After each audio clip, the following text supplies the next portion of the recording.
కారణ జన్ముడు, తెలంగాణ రాష్ట్ర సాధకులు, మరి ఉద్యమ నాయకులు. ఆ రోజు ఒక్కడు బయలుదేరి ఈనాడు తెలంగాణ తెచ్చి మరి 2 సార్లు తెలంగాణ ప్రజల ఆశీర్వాదంతో ముఖ్యమంత్రి అయి మరి తెలంగాణ రాష్ట్రంనే దేశానికి రోడ్లు మాలుగా తీర్చిదిద్దినటువంటి నాయకుడు మన కేసీఆర్ గారి జన్మదినం 71 జన్మదినం జరుపుకోవడం మాకు ఇవాళ చాలా సంతోషంగా ఉంది. ఇవాళ కేసీఆర్ జన్మదిన సందర్భంగా మరి కమ్మర్పల్లి మండల కేంద్రంలోని బీఆర్ఎస్ పార్టీ ఆఫీసులో మరి నాయకులందరి సమక్షంలో కేక్ కట్ చేసుకోవడం జరిగింది.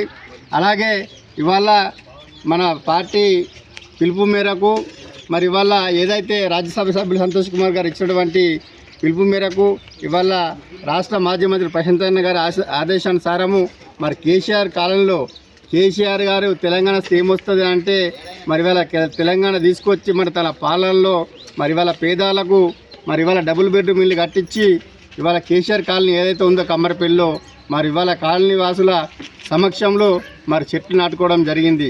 మరి ఇట్టి కాలంలో రాగానే మరి ఇవాళ ఈ కాలనీ వాసులు మమ్మల్ని ఇవాళ అక్కడ చేర్చుకొని మా కేసీఆర్ సార్ ఇల్లు కట్టించారు, వారు కట్టించిన ఇల్లు ఉండమని చెప్పగానే ఇవాళ కేసీఆర్ సైనికులుగా మాకు ఇవాళ ఎంతో సంతోషం అనిపించింది. ఇంకొకటి ఏంటంటే మరి 10 సంవత్సరాల స్వర్ణయుగం కేసీఆర్ ఏదైతే చేసిండో మరి ఇవాళ రేవంత్ రెడ్డి గారు ప్రభుత్వం వచ్చి 14-15 నెలలు గడిచినా ఇవాళ ఎక్కడేసిన గుంగడు అక్కడే ఉన్నది.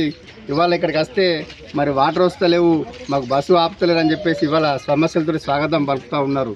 ఇవాళ కేసీఆర్ పాలన అప్పటికి ఎంత ఆనందంగా జీవించారో, రేవంత్ ప్రభుత్వంలో ఇవాళ ఎంత దుర్భర జీవితం అనుభవిస్తుర్రో ఇవాళ కళ్ళకు కట్టొచ్చినట్టు కనిపిస్తూ ఉన్నది. ఇప్పటికైనా కానీ ఈ అధికార పార్టీ నాయకులు మరి సమస్యలు ఎంత పరిష్కరించాలా, మరి ఆర్డబ్ల్యూఎస్ అధికారులు కూడా వీళ్ళకి సరిపోయని నీళ్లు సప్లై చేయాలని చెప్పేసి కాళవాసి తరఫున కోరుతా ఉన్నాం. జై తెలంగాణ, జై తెలంగాణ. కేసీఆర్ గారి నాయకత్వం, కేసీఆర్ గారి నాయకత్వం.